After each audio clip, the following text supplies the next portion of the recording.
I would like to hear the panelists speak to the ways in which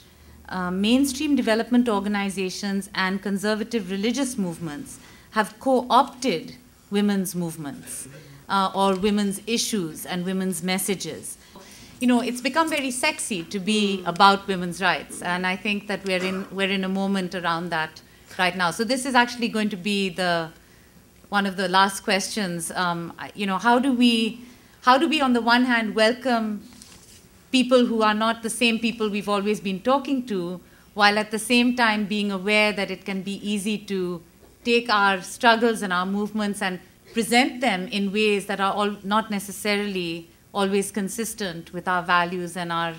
own analysis? I think, I mean, the biggest challenge, particularly when you come to the annual meeting of the Commission of the Status of Women, and aside from all the other dynamics, I think it's around the sexual reproductive health rights issues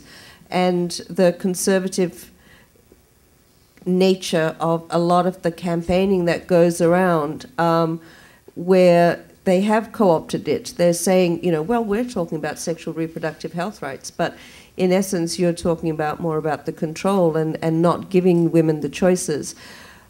I think, one, we need to continue to engage dialogue and to get them to understand exactly where we're coming from. But secondly, also, to have some of the facts in front of us that a woman must, at the end of the day, have that right to choose, you know, and that if you're talking about working within the women's human rights framework, as I said earlier, it's about some very key principles and values that you need to adhere to. You cannot be saying that, oh yes, we support women, but we're not talking about their human rights. So I think that's really clear that the language is what we have, and that's the language that we must continue to use and to amplify, because otherwise there will continue to be co-option. We're feeling that at home right now, with this sort of dual